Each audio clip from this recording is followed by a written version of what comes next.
Good morning. Shalom, shalom.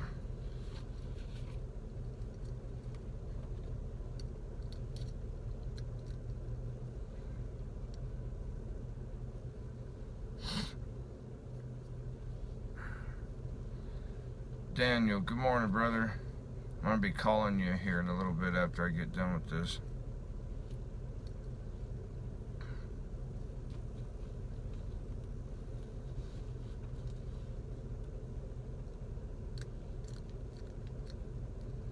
Wait till we get a...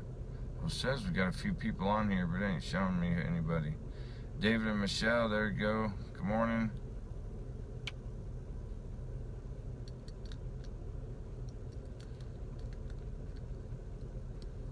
Alright, I'll wait till we get one more popped up here.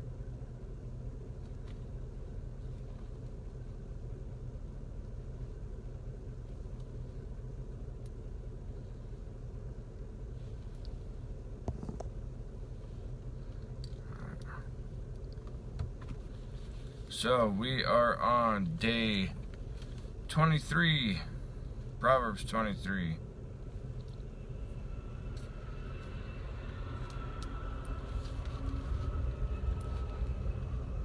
When you sit down to eat with the ruler, consider carefully what is before you, and put a knife to your throat if you are a man given to appetite.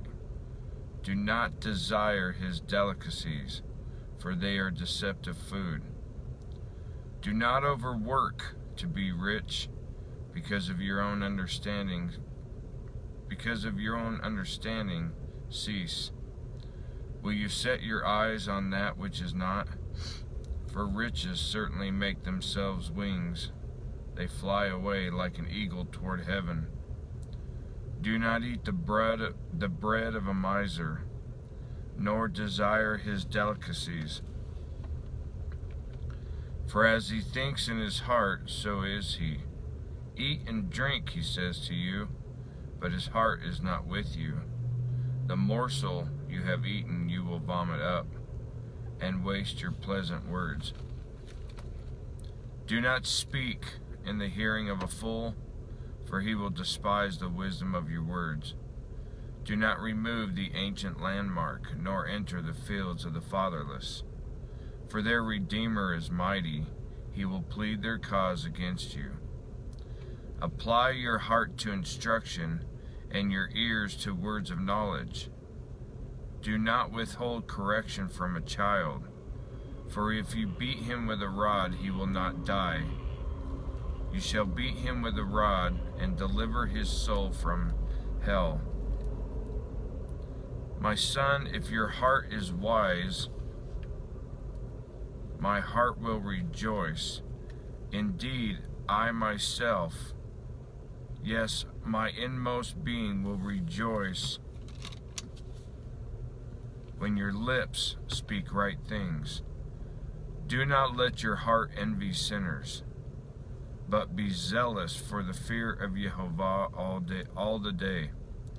For surely there is a hereafter, and your hope will not be cut off.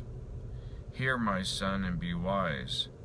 Guide your heart in the way.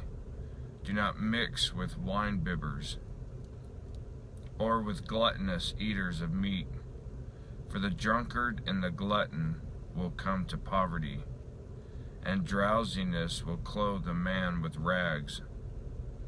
Listen to your father who begot you, and do not despise your mother when she is old. Buy the truth and do not sell it, also wisdom and instruction and understanding. The father of the righteous will greatly rejoice, and he who begets a wise child will delight in him. Let your father and your mother be glad, and let her who bore you rejoice. My son, give me your heart, and let your eyes observe my ways. For a harlot is a deep pit, and a seductress is a narrow well. She also lies in wait as for a victim, and increases the unfaithful among men. Who has woe? Who has sorrow? Who has contentions? Who has complaints? Who has wounds without cause? Who has redness of eyes? Those who linger long at the wine, those who go in search of mixed wine. Do not look on the wine when it is red, when it sparkles in the cup, when it swirls around smoothly. At the last it bites like a serpent and stings like a viper. Your eyes will see strange things, and your heart will utter perverse things. Yes, you will be like one who lies down in the midst of the sea, or like one who lies at the top of the mast, saying, They have struck me, but I was not hurt. They have beaten me, but I did not feel it. When shall I awake, that I may seek another drink?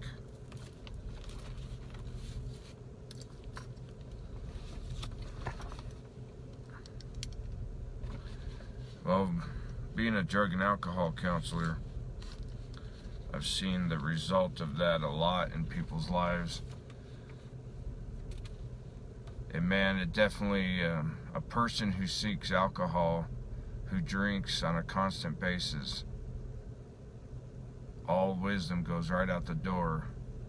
All understanding and common sense goes right out the door, because their brain is constantly saturated with alcohol. I remember when I worked at this rehab, it's the biggest faith-based rehab in the United States. It's called the Isaiah House in Kentucky. And I worked there as they titled it as a clergyman, but I worked there as, the pastor and as a case manager. And I would counsel, the people, as well as, marriage counseling, stuff like that. And we had one guy brought in who was in his 50s, and his alcoholism was so bad that when they brought him in, he was pretty much comatose. But the guy looked like he was in his 80s. It took, I think it was a week, for him to sober up enough so that he could even walk and get out of his room, or stuff like that. I mean, and it took 2 weeks for him to even look somewhat normal. And but the worst thing was his family's the one that brought him there, because they thought he was gonna die. And as soon as after a couple of weeks of getting him sober, he called them up and was like, I don't want to be here. And so they came and got him. And never did find out what happened to him. But unless Yah committed a great miracle in his life, guarantee you he went home and went right back to drinking. The kind of stuff, and like the verse was saying, those, that last verse, waking up saying, where shall I find my next drink? You can apply this to a lot of things in our life. That same mentality, to the lack of surrender, to the lack of commitment to Yah, because we're always looking for what we want out of the situation. Let me rephrase that. Those who are looking for what they want out of the situation. Those who are trying to get their thing out of Yah. Instead of just being surrendered to Him, it's what can I get out of Yah? What can I benefit myself in walking in Yah? What can I get for myself out of this? How can I play this role? How can I, work this system, so to speak, of Yah's word and get and benefit me? It's about self. And the problem is only a fool would have such a mentality to think that Yah is a means to an end to gain riches and stuff, and we see the very example of it with these mega churches and these pastors of congregations and stuff, that everything they do, everything they say, it's like, whenever you watch, if you take the minute to watch it just for the sake of seeing what I'm talking about, they'll have a half-hour show on of a ministry, a church, a mega church, and probably out of 30 minutes, almost half of that time is spent on asking for money and support for the ministry. It's all about that money. And then you see the way these shepherds and stuff and their staff and everything, they're driving around in Mercedes, they're walking around in $2,000, $3,000 suits, stuff like that. You get into the real big name ones like Kenneth Copeland and Creflo Dollar and Joel Osteen. Well, I don't know if Joel Osteen has one or not, but Kenneth Copeland's got actually has his own airstrip off of his property called Copeland Airstrip. He's got his own planes, and his ministry bought him a $60 million personal Learjet years ago as a gift. Stuff like that. This is the kind of stuff. And Yeshua said it. They got their reward. They think that they're doing all this stuff, and they think they're doing something, and they're not doing anything. They're not doing anything but leading people down a path of destruction, because they are the description of what makes a fool in the Proverbs. They're like a drunkard. They're seeking that next drink, but in this case, they're seeking that next dollar from the people who are trying to find God, and they're tricking people into giving them all their money for them to be able to find God. And Mishpachah, there are ministries. That's why, our ministry, you never see us on any of our sermons. You never see us have little clips. You never see us ask for money. Because one, we trust Yah to provide for this ministry. Two, if you believe in this ministry, then Yah's going to put it on your heart.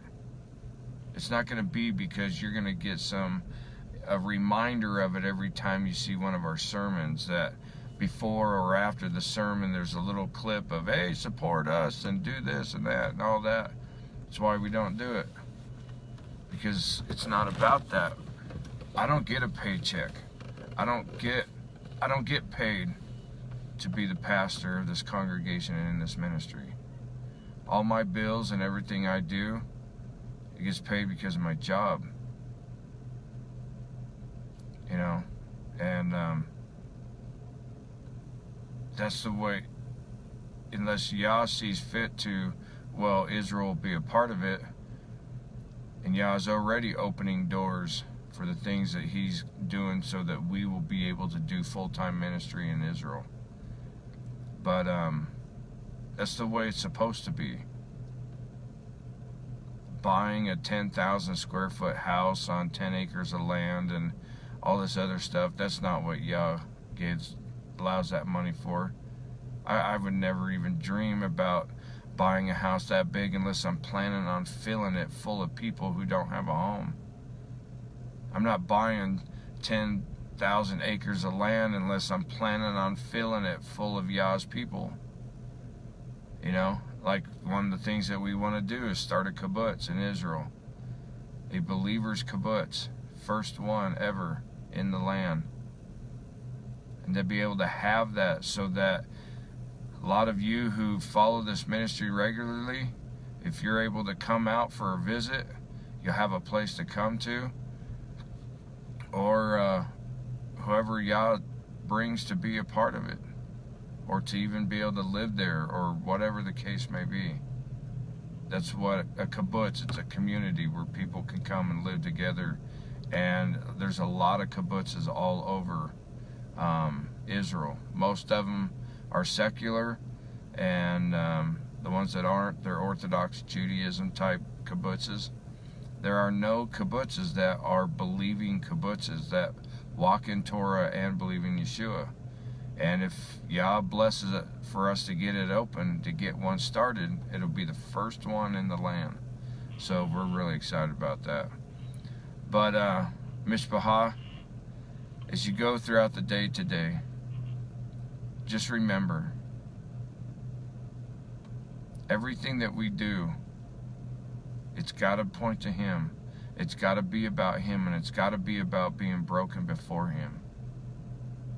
Don't let our lives, don't let anything in your life, any type of action or any type of issue in your life, a weakness or whatever in your life, do not allow it to be that proverbial drunkard looking for its next drink. Don't let that be that in your life, but bring it to a place of captivity. Bring that sin into the chains of Yeshua,